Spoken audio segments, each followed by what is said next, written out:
Well, good afternoon, evening, or wherever you are in the world. This is Tim Baechle. I'm the Vice President of Global Print Technologies and Workflows at Idealliance. Appreciate everybody taking the time out of their day to join us for the BrandQ webinar series today on CxF, what it is, why it matters, and how you can use it for packaging the spot colors. We've got a tremendous amount of people joining the call today from all over the world. This was a very large topic that came back from a series of conversation, an article that went out.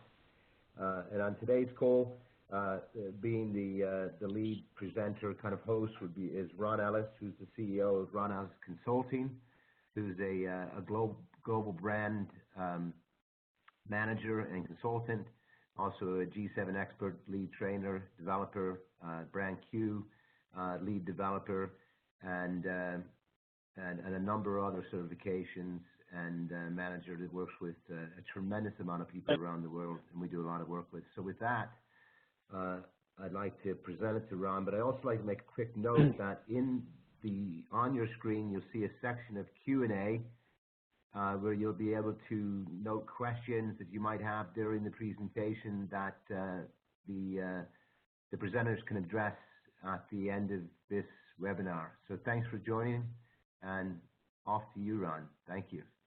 Okay, great, thanks. Yeah. So my name is Ron Ellis, and I'm going to do the intro to this, but most of the time is going to be Cory and Marc, so I'll introduce those guys. I'm a consultant and do a lot of work with Idealliance, a lot of work with brands. And one of the things about CxF is that it's a very popular topic, but when you actually query people on it, they don't seem to know too much about the details. So everybody I run into out there is saying CxF, CxF all the time, but a lot of them don't really know what it actually is, and the information isn't that hard to find. So today that's what we're going to cover and give you kind of the nuts and bolts and some examples of real use. I'm going to talk a little bit about our presenters before I start, and one of our presenters, will be the second one today, is Cory Sawatzki, and I've known him for many, many years, and he's Director of Digital Print for ORIS, or CGS, and he basically is in charge of field operations for ORIS Pressmatcher and Web. And before that, he worked for many years for Consolidated Graphics, which had plants all over, and all over the world, and he set those up and worked on color quality with those guys. So Cory has a lot of experience, a lot of real-life experience. He'll be great. Our next guy is Marc Levine, and Marc is Director of Enterprise Print Quality at Schawk. And I've worked with Marc for a lot of years, too. His history is going way back. He worked for Knorr.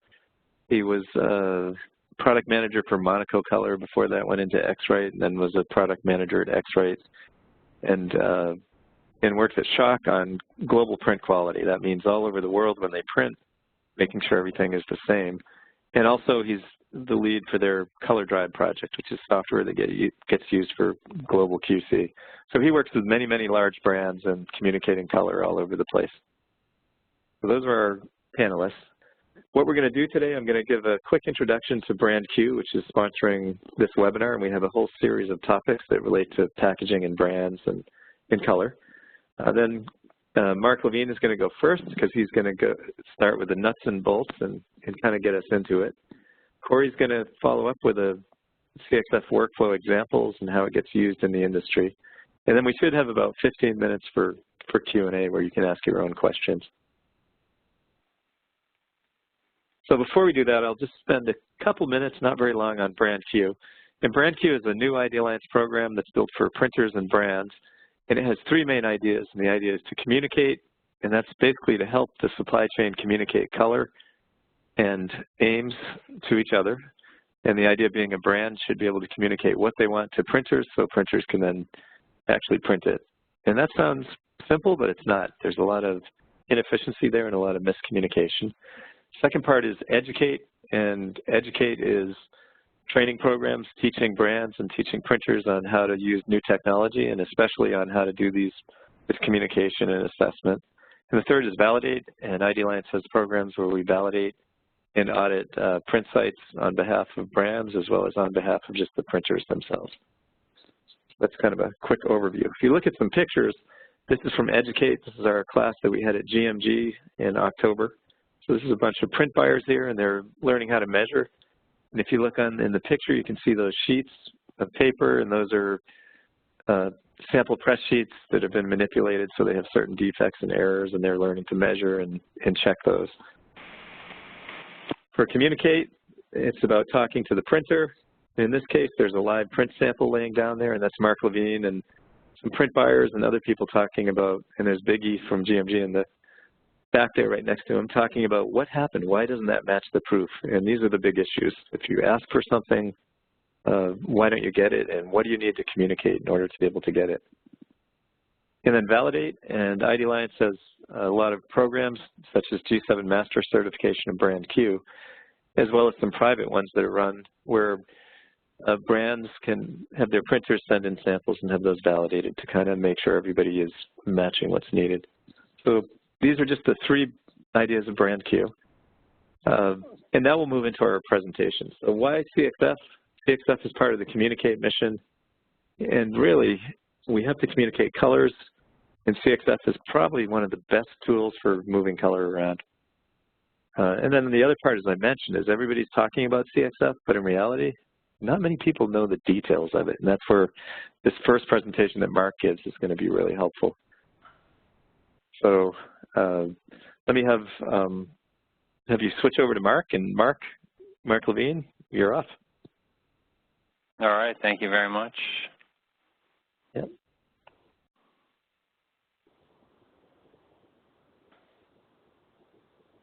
Hopefully we'll make a seamless transition here. Okay, can you see my screen okay? Yep. Yeah, yes, looks great. Super duper. All right, wonderful.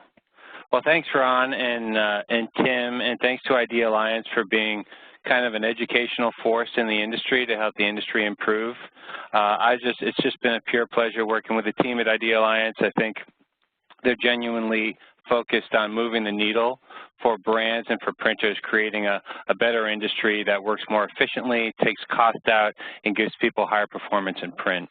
So it's a real pleasure to be a part of what Idealliance is trying to do.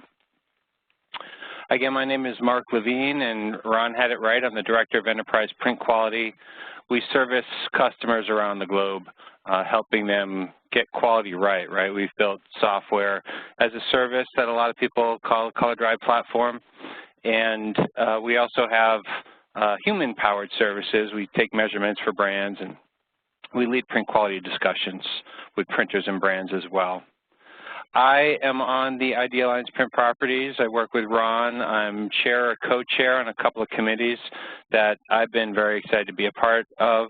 Spot color tone value, which is ISO 20654. It's published last year. I think it's really going to help brands drive consistency in reproducing spot color gradations and how they sort of blend together. It's been sort of an oversight for the past several years, and I think we really got something good cooking there. And Print Quality Exchange is a new emerging standard. It's not yet ratified by ISO, but it has a number. That's a start, 20616. And this is about taking this data like CxF and embedding it in a bigger message so you can start to trade business data between partners. Who's the brand? Who's the printer? What's the requirement? To take the CxF data and actually add value by embedding it in a broader exchange. I'm also a G7 expert and a process control expert as well.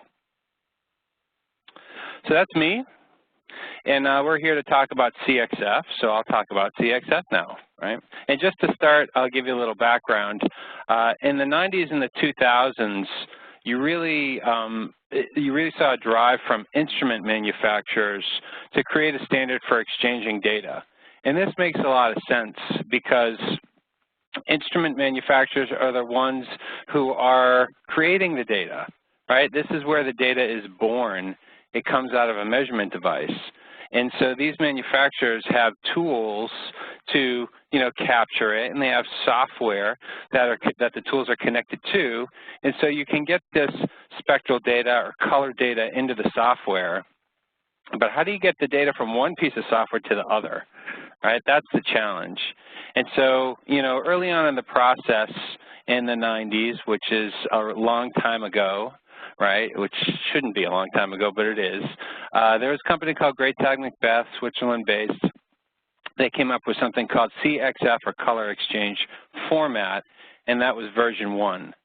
And I won't go into a lot of the details about what was good and bad. Right now it's sort of old and nobody uses it anymore. There may be leftover stuff, right? There are some CxF ones floating around the supply chain. So it's a good, you know, hopefully through the course of this presentation, it becomes clear what the differences are with the modern formats, and you know enough to ask the question of which version your CxF is. So that was an initiative done by Greytag Macbeth, and I think their hope was that it was initially just going to be used with their software. All right, on the other side, you had X-Rite, US-based company, and X-Rite, they had a very sort of interesting approach to branding. While the name of the company was X-Rite, they had a division of products that they called X-Rite Color, right? Not X-Rite, but X-Rite Color, and they had this product called Master. And Master had lots of flavors. You could formulate inks with it. You could do QA. Eventually, people through a divider, like when you talk about it, people call it X-Rite Color Master, as if the name of the product was Color Master, which it really wasn't.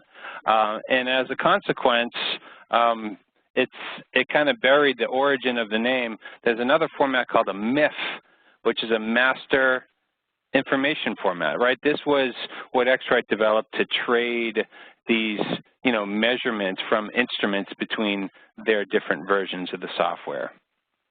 So again, a measurement is typically fashioned into a standard. It becomes a target for all other measurements, and it can sort of encapsulate the measurement itself, right? The sample, the reference, and the measurement that you're sort of measuring against the standard with. And that's what these formats are useful for, is kind of trading that data. So this was early days.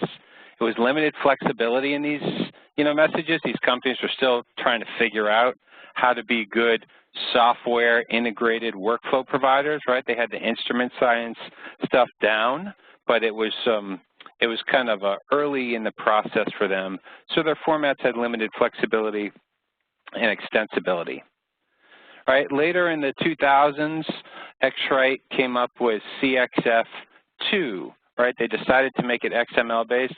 That was great, and that happened, the driver for that, a driver, was the fact that X-Rite had acquired Greytag Macbeth, and now they needed there was more people on the team, right? So there were more considerations that had to be incorporated into what MIF was, or into what CxF was, and therefore CxF 2 was born. It's kind of an interim strategy that, again, not many solutions use, and it's kind of buried in the past.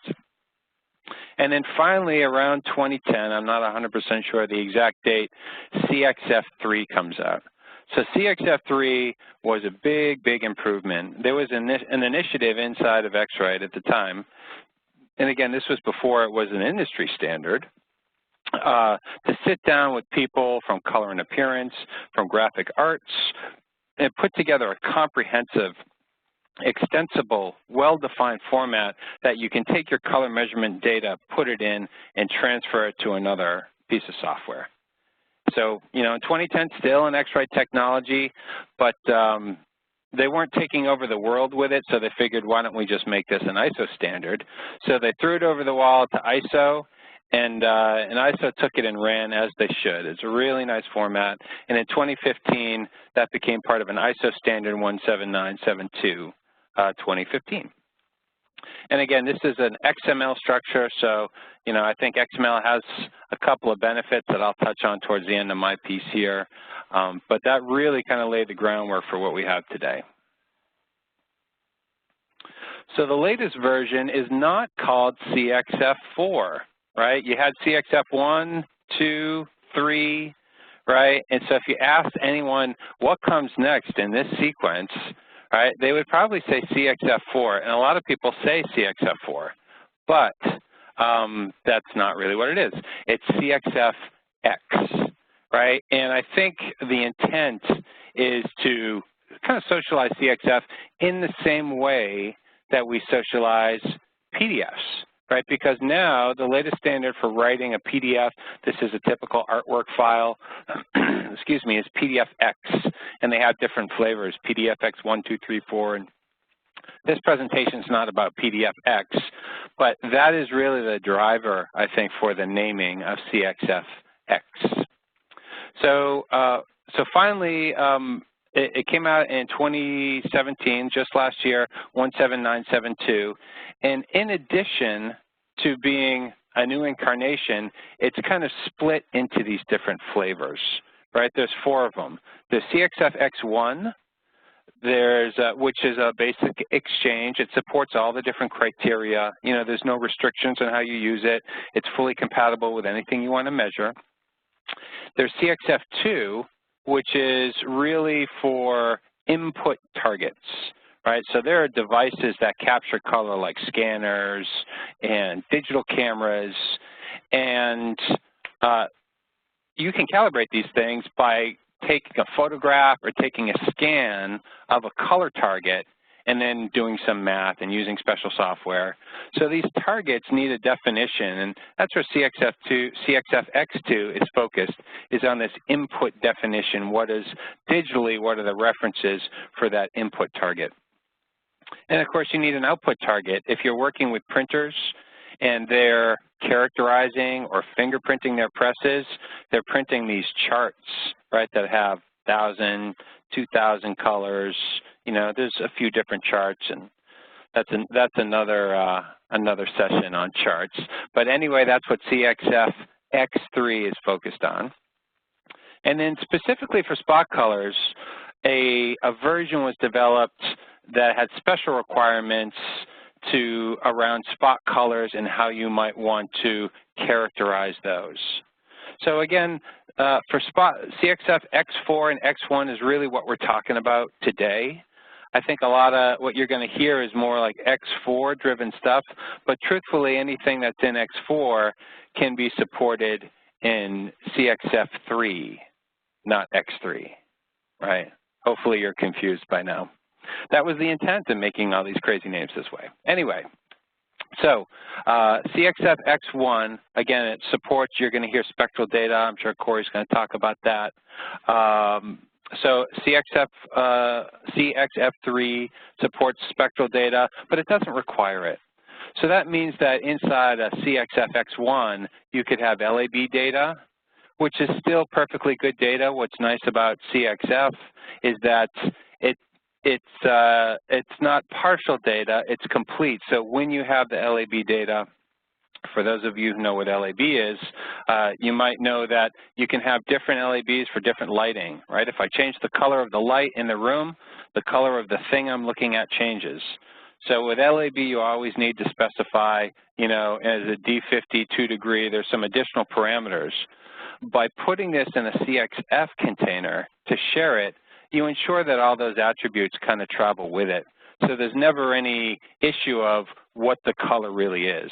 Historically speaking, that was a problem. You could type an LAB number in an email, and it doesn't tell the whole story. So CxF X1 solves that problem. And we use that a lot with the customers we work with. That's probably our most common format. So then there's CxF X4, which is the same structure. You know, it's built using the same guidelines, except there are some special requirements. CxFX supports a special section in the file where you can put custom requirements in.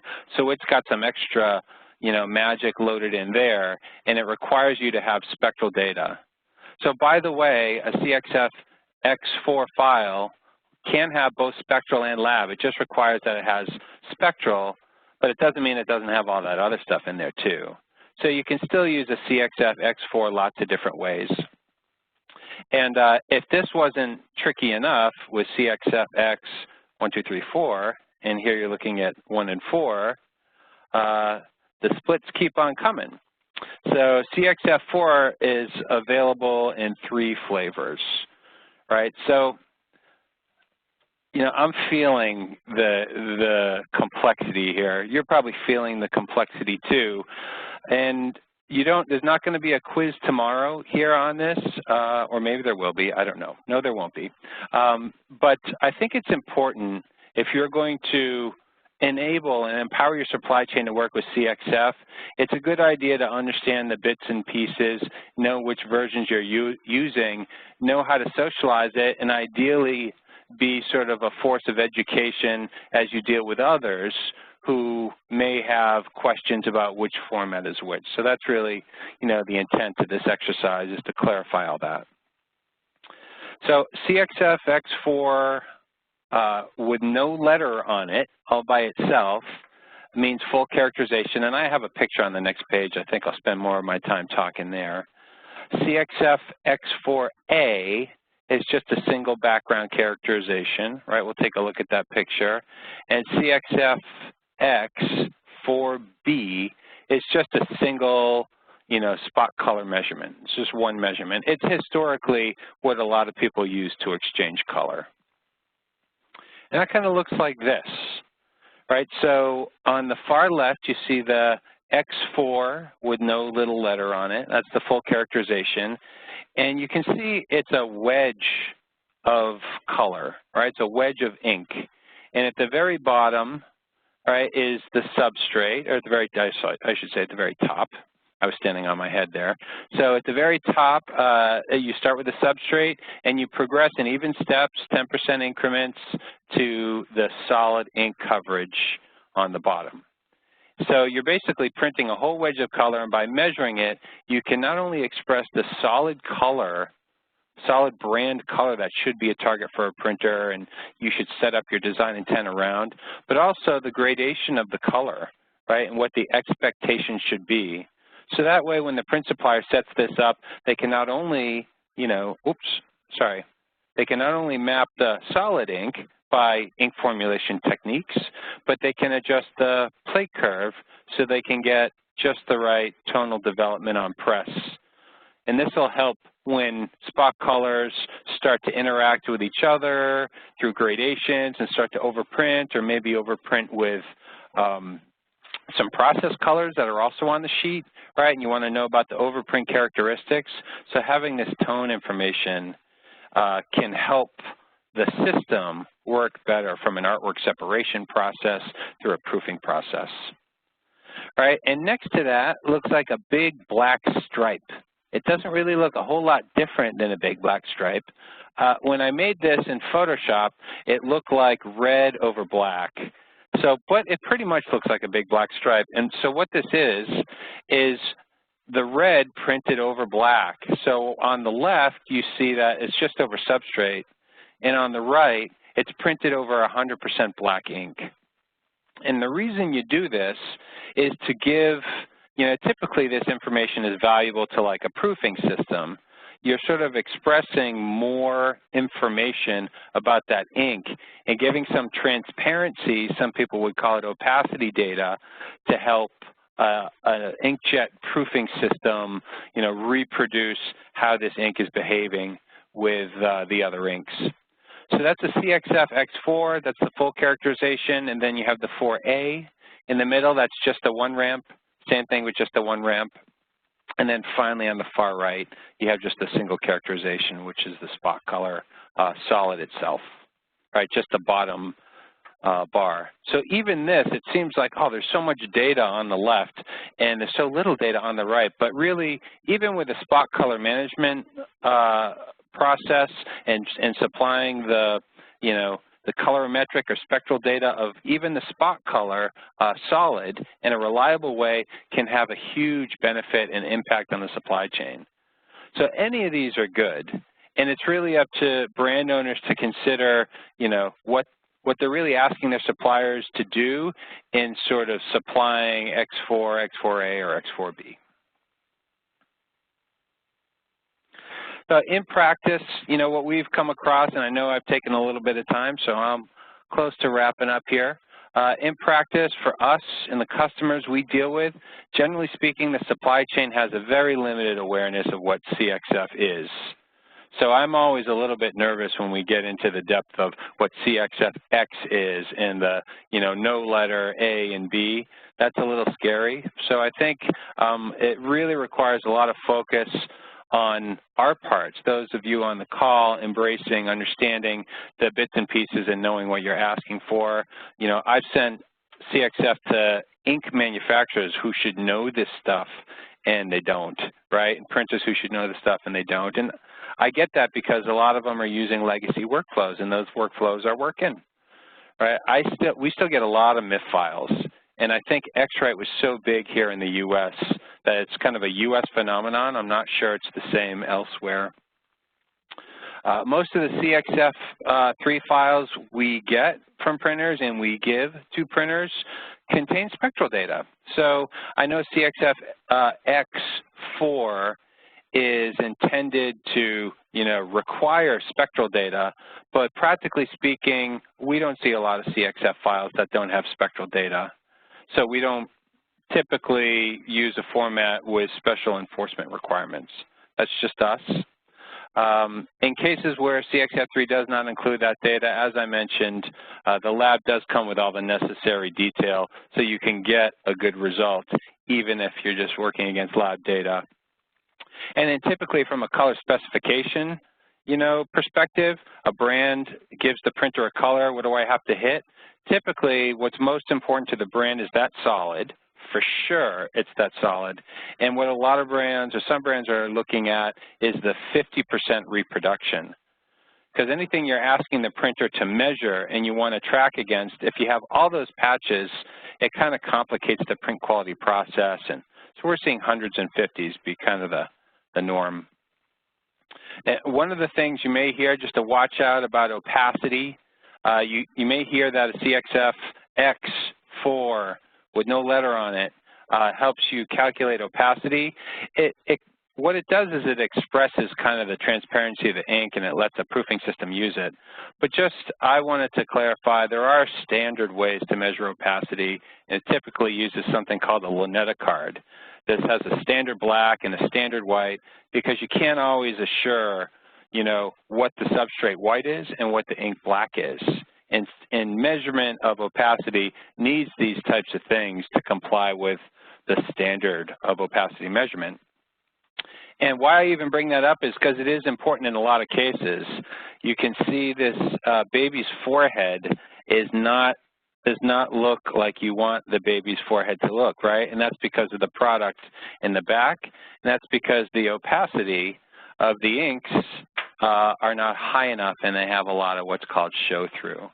So we are working with brands who are measuring opacity, and that is a concern for us. And it might be for you too if you're doing outer wraps with colorful product inside and you want to preserve that design intent. So just a quick note about XML. What's really interesting about XML, which, you know, historically this color exchange wasn't, XML uses like a schema. It's a map that says that you're going to check the file in against, and it's going to get a thumbs up or a thumbs down. That's just a huge value, and I'll give an example of that on the next slide. And it's kind of a silly example, but hopefully it hits it home. And other things that XML allow you to do is it allows partners to share color with all the metadata. It's an extensible structure, so you can add in lots of detail to make a really valuable exchange. It's not just the ones and zeros of the color, but lots of other data to make a sort of rich transaction. And it's also an extensible and an extensive format that helps make the exchange of color future-proof. You want a format that you can add on to, so as technology changes in the industry, you can change, the format can adapt to it, and that's what XML does. So the last example I have is a picture of someone getting a Happy Meal from McDonald's. This is not my picture, but I have had McDonald's before. So the deal is, if you've ever gone to McDonald's and you've gone through the drive-through, then you may or may not have gotten the wrong contents in the bag, right? You ordered it, you knew exactly what you ordered, they heard it, it seemed like a good communication, but you got the bag and the wrong stuff was in it. And sometimes you know that because maybe you've been burned and you check that right away, and if something's wrong, you go back and fix it, right? You get your cheeseburger, and sometimes you drive away and you don't get your cheeseburger. So that's really kind of another big benefit of XML, not about the cheeseburgers, but about the schema that when you submit a CxF file, because it has to be checked against the schema, it's just going to check what's in the bag every time. So XML is really one of the secrets and really what makes CxF today such a robust, capable exchange format. And so I just very, very strongly recommend really making sure your supply chain is CxF aware, CxF capable. So in summary for me, their CxF 3 and CxF X are standards that all your partners should be using. Things are improving, we're not there yet, right? Like I said, lots of partners are not as savvy as they could or should be.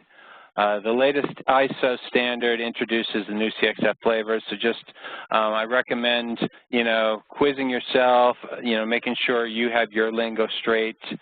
And if you are considering this today, putting CxF to work and making requirements about CxF, just keep in mind sort of specificity versus compatibility. CxF 3 or CxF X1 is going to give suppliers maximum compatibility, where CxF X4 or A or B will make special requirements, so there may be some extra hoop jumping, but then you get that special, detail around the colors the way you may want it. And last point is consult with your partners. So you're not alone in this. It's great, and by joining this call, you're joining with Idealliance, so that's great, and with us, and keep leveraging your partners to make sure you make the right choices around CxF.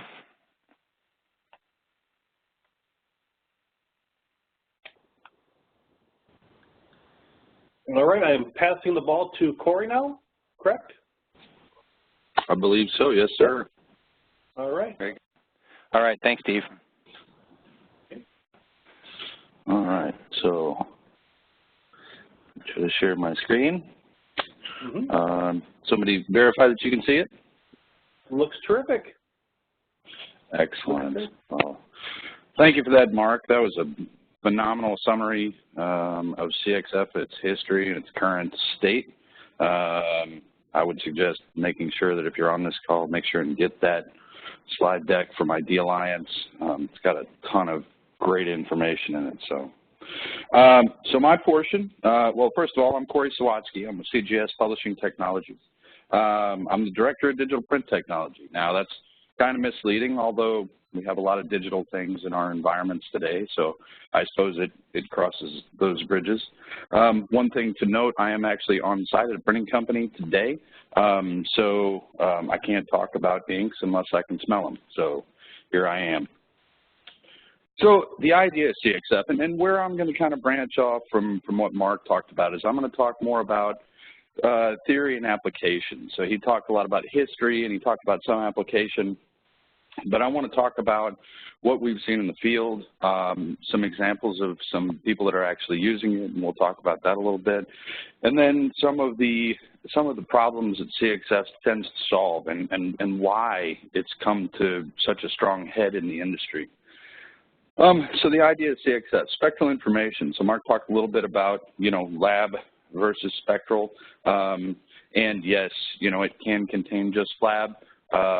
I'd like to see it contain everything. Obviously, there's a process that you have to go through to get that information. We'll talk about that here in a little bit. Ramps for TVI. So basically, by reading that ramp, being able to measure in the actual tone values of the ramp so that you can properly recreate that or make sure that you're hitting the expected percentages of those colors on press when you run them. Over black for opacity. So he talked a little bit about that, and he's exactly right. For being able to proof or use a different process to recreate what those colors are actually going to look like, opacity is extremely important because more and more, especially in the packaging side, you're using spot over spot, and you're not always at 100%. As a matter of fact, most of the time you're not. So being able to calculate and characterize those opacities becomes extremely valuable. And then metadata for certification, inks, and creation. So you use, all that information then down the road. So I'm going to say two things. One thing earlier, and Ron and Tim and you guys, thank you so much for putting this on. You guys talked about a couple of the different things that BrandQ is doing. And you talked about communication. Well, CxF is definitely for communication, but one thing that you guys also do is validation. And you see here certification, there are lots of words that end in shun that are the same thing, but certification for validating these alignments. So making sure that what we've gone all through all this work to do is actually being done in the field. So certification or validation, as BrandQ says, is definitely involved here as well. So the objective of CxF is to create a set of colors that can be used through the entire process. And I would say manufacturing process, but some of this isn't necessarily what I would term as manufacturing. So we'll talk about that a little bit. Ink creation, so right off the bat, CxF has been used in the ink creation process for quite a while to validate that the set of pigments that you're using in an ink match the expected output. So CxF information, both lab and spectral, have been used in that space for a long time. Well now, instead of it coming from there, we're actually creating it at the brand level or at the manufacturing level and giving it to the manufacturer, which I would think they would like. Design. So there aren't too many design applications today that natively support CxF, but it's coming. Oftentimes what you'll see is a conversion of CxF to something else, like an ASE file, to import into a design application. But the point is that you can convert your whole library as one into that space. Proofing. So again, in the proofing space, which we tend to be kind of on top of, being able to calculate the ramps and making sure that we're setting those percentages of colors properly represented on those proofs, but then also calculating opacity and making sure that we're representing how those colors print over each other. Certification, I talked a little bit about that already, but making sure that you're certifying at the manufacturer level. That way, you don't necessarily have to have even a press check in some cases, but you're making sure that you as a manufacturer are not going to come back and have to reprint based on you're not hitting that brand owner's expectation. And then grading for manufacturers on the brand side. So many brand owners now will take their reports from these measurements, go back, compile that information, and then use that to determine who they're going to use as a manufacturer. So it's important for the manufacturer to get on board early to make sure that they can supply that information back to the brand owner. If you're a quality printer, you want to make sure that they know that. You want to tout that to validate that. So this is a great way to do it. So there's a couple different ways to create CxF, and this has kind of been, to me in the field, where a lot of the slowdown has come, other than not understanding what CxF is or even how to create one. But in order to make a CxF, you have to print something or draw down something. So you have to put ink on paper. That can be costly.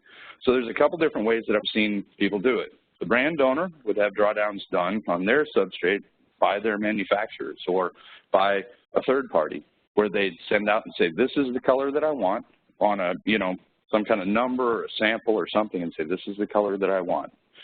They'll send that to somebody who will create the drawdowns or otherwise, and then supply back an actual CxF file and maybe a swatch or a book of some sort.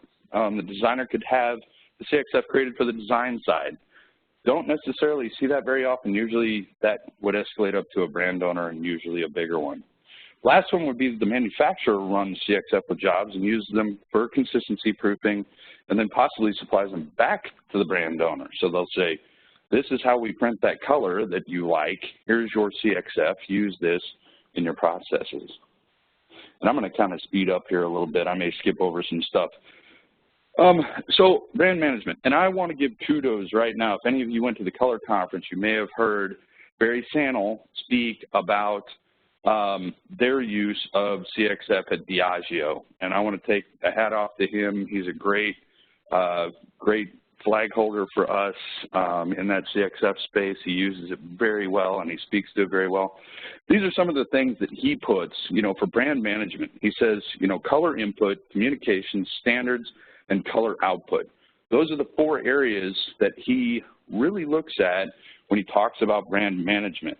And I want to talk about the 3rd one, using open ISO concepts. So CxF is an ISO standard that's open. You can use it, you can modify it. Marc talked a lot about XML. It's very easy to modify, to understand. It's non-proprietary. You can use it in any system that supports CxF. So again, you know, leaving it open, not leaving yourself stuck in a proprietary system that won't allow you to communicate to others. So this I kind of threw in the slide. These are the exact standards that Barry uses at Diageo. He sends them all over the place, and he's got his manufacturer's guide. Oh, anybody want to run back to shipping with me? So anyway, these are the actual standards that he uses for his supply chain. And he sends them everywhere in his guides. So we wrote guides for the manufacturers to make it very clear exactly the tolerances. Now, some of these tolerances, you'll notice, are fairly tight. That's his decision. He's got years of experience knowing what's possible. We work with those manufacturers to help them, you know, hit these tolerances if they have trouble. But this is what he says. So currently, challenges. So for the brand owner, this press check, you know, for years we've done press checks. And I remember back in the day when it was maybe someplace for a week, and it was a lot of eating for a week. But for the brand owners, you know, they have to schedule travel, they have to go often for their prints, and then there's an obvious cost for the brand owners. For the printers, you got to schedule it so that there's a press open during the specific time they're going to be there, assign people to those shifts so that, you know, they can be there at that time. And then even when the press is down, you can't run anything else. Another thing is from site to site to site, you know, different things can occur at different sites based on maybe somebody looking at it, and then subjective versus objective. You need to make sure that it's an objective process that you're using, which CxF gives you. So some of the brand color challenges, so if you're not using CxF, you have a color palette that you're basically using as a visual aid, but it may not translate properly. Tints, so the TVIs we talked about, are ignored. Different workarounds for creating those branded colors. So you may have a double hit of 2 plates. And then lastly is if you use, you know, some of the standards for spots, sometimes coded versus uncoded versus process, and the use of those spots can be misconstrued and used in the wrong manner. Brand color in the files themselves, so having that information inside the files. So, you know, maybe you're not creating extra plates, so you're using a process brand color, so a CMYK break, in which case, you know, it's really device specific at that point. Linear plate curve assigned on CTP, so the TVIs are ignored, and you're creating basically a linear plate, which is going to inherit the TVIs of that manufacturing process on its own. And then overprints with tints, we talked about this before, being able to calculate opacity to make sure that you see how it's going to overprint. And then maybe somebody just put a placeholder for color in the print file, and then it goes to print, and you've got some placeholder. So current color communications, a lot of lab, CMYK, really a lot of CMYK, possibly RGB. Written spec sheet sometimes are communicated. You got to create those with your colored chips, ship them all over the place, keep those chips on hand. Numerical aims, written, filter settings, tolerances, standards. The way that I look at it is I look at CxF as kind of a toolbox. Basically, you've got a file that contains all of this different information. So the numerical aims, the filter settings, the tolerances, standards, all those things are in the toolbox. In this specific case, you're writing it all down, or you're sending that information in an email. You want to leverage something that is kind of all-inclusive to do that. A lot of times the objective nature of things, the measurement of things are ignored in these cases, and subjective color, you know, if somebody goes on a press check, they're going to see a color and they're going to go, oh yeah, that's my color, and we don't want that. Tints, overprints, and metamerism, all typically ignored in that process. And then when you're sending out those samples, you have to have them remade on a regular basis, which can be costly and time-consuming. and making sure that you keep them on hand. So I'm going to kind of skip over this. The bottom line is that the newer version of PDFX supports the embedding of CxF and CxF information. So it allows for a lot easier passing of that information. It also allows you to assign an ink laydown order, which for overprints is extremely important, especially in the packaging space. We actually were working here with that just yesterday. So laydown order can be assigned in there. Really nice. So what to look for if you're going to use CxF and you're going to get tools surrounding CxF and what you want to do. Toolboxes for online job tracking, so verification or remote approval processes. So you want to make sure that you have a tool that can allow you to have any one of your manufacturers, if you're the brand owner, validate those. For the brand or for the manufacturer, you want to make sure you have tools that allow you to certify against the CxF. You want to have tools that can embed the CxF information inside of that PDF. You want to make sure that you have a way to use those CxF files within your design process. So possibly creating an ASC or other Swatch file that can be imported into your design application. And then online production databases to track the jobs. So someplace to upload your colors to, possibly upload that certification information to. So truly cloud-based. Storing CxF information in cloud environments. This is kind of a new thing, or I think information stored in some sort of cloud-based situation has been there before, but it's nice to be able to put all of your CxF colors into a cloud space, and then all the manufacturers can pull from there. That way your colors are always current in the cloud, and it's constantly updated. So that's my part. This is where you can get a hold of me. Thank you all for spending the time. And if you have any questions at all, please feel free to write my name down and reach out anytime. I love talking about it. Thank you. Thank you, Cory. So at this point, we can open it up for questions and answers. Yeah, Ron, there's a couple of questions that did come in the written format box. Yeah.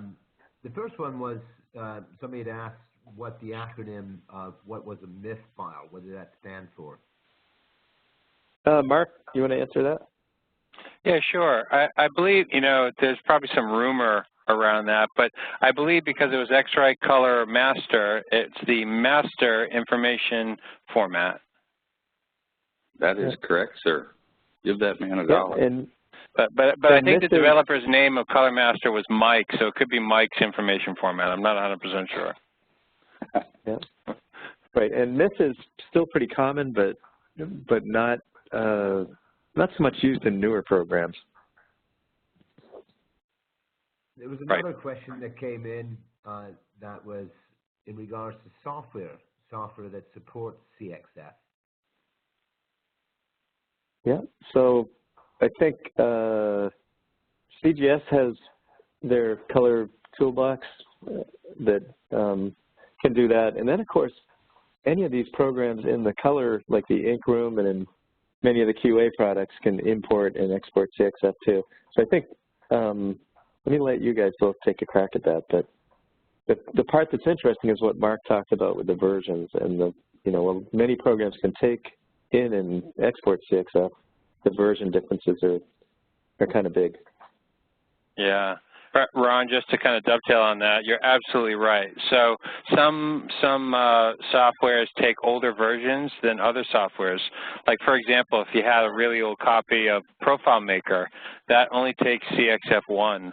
Right? If you're talking about modern QC tools like Measure Color or Color Search or IQC, those certainly take the latest version, CxF3.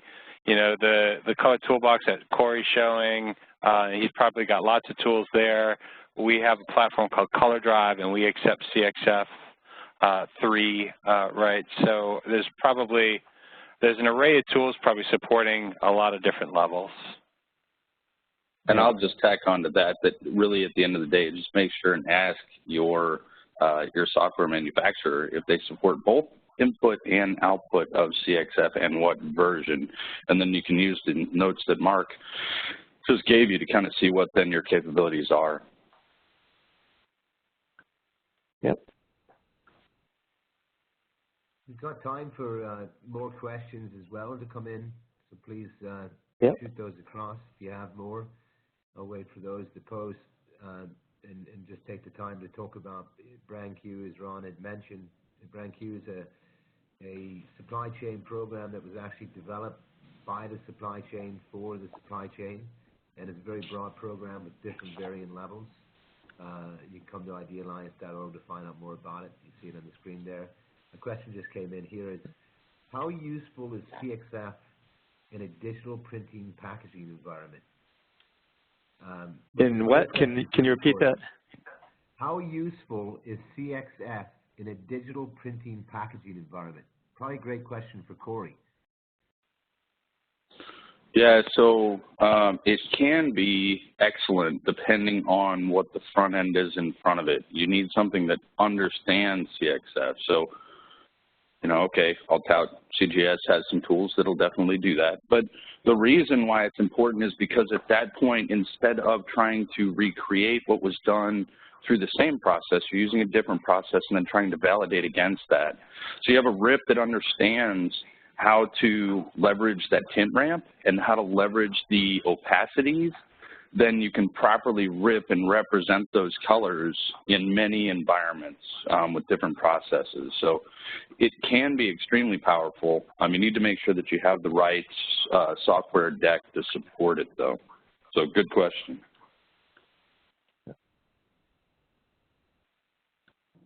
Okay, and we've got a live training coming up, and next one is March 20 to 21st in Chicago, being hosted by Fujifilm. These trainings are very broad in regards to who comes to them: brands, experts, OEMs, often part of the expert chain. So it's a very cohesive environment where a lot of hands-on learning goes on. This one will be hosted by Ron Ellis, and it's a great way to really get in deep into the BrandQ supply chain learning. Tim, I just saw another question come in, and also the next topic that we're going to cover is going to be substrates and how substrates impact color and impact packaging. So we're going to dig down into what happens with substrates, how we compensate, how we predict, and most of those why things don't match type issues. So I'll kind of translate this question. Does design software like Illustrator and InDesign support CxF? You can import into the Pantone Manager, but it's somewhat limited. And Cory, you probably have a lot of experience with that from your plugins and stuff. Yeah, what we've found is that either through a plugin, third party, which a lot of the Adobe products now, they cut off the use of Flash.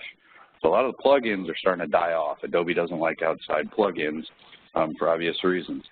Best case scenario right now, until they can support it natively, is what I've seen is converting to an ASC, an Adobe Swatch Exchange file.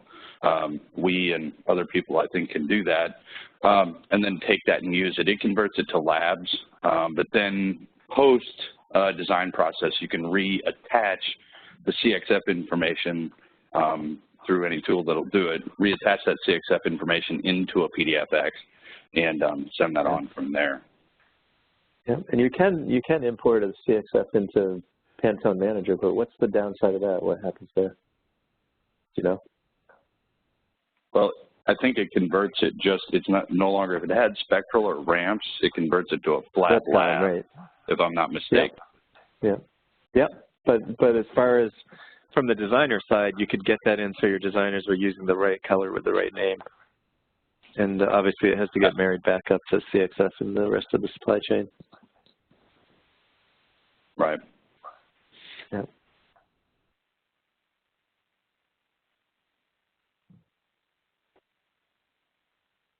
Yeah. So these are the hard parts. And then I think the biggest challenge I run into is with, if you have a supply chain of 15 or 20 people, who can accept it and which versions seems to be the challenge.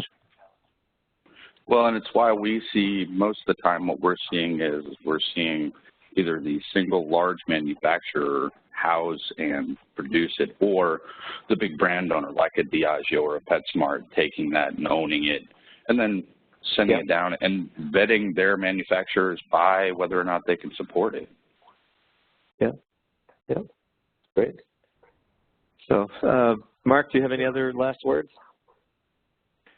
No, Ron, I think this is good. We covered quite a distance here. I'd like to, also extend the offer to anybody who's attending. Feel free to reach out to me at any time. If I think you can get my contact information through this presentation, and certainly I'm available through lots of different channels. Yep. Same thing, Cory. Any last words? I'd say the same thing. I just want to thank again Idealliance, Ron, you guys for allowing us this channel to speak in, and everybody that attended. Thank you. Yeah, great. No, our whole goal, or our whole idea with these is to be able to actually kind of have these interesting little topics that are mysteries and kind of shed some light on them for people who are running into this in the supply chains.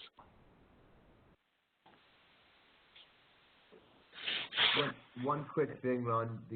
For everyone joining the call, first of all, thanks so much, and thanks for the presenters today for taking the time out of their day to join, and thank you all for taking the time out of your busy schedules to join this call.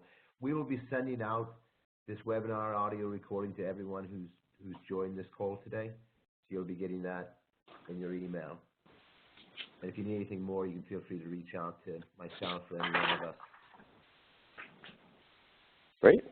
Awesome. Well, thanks, everybody. Look for, in about a month, we'll have one on substrates, and we'll have a little outline of what we're going to cover, and we'll have that out in the next week or two. And same thing as well, if you have topics you'd like to see covered, let us know as well. So we're shooting to do this every 4 to 6 weeks, and, quick little webinars where we hit some of these key topics that people are running into out there as they're printing. Thanks.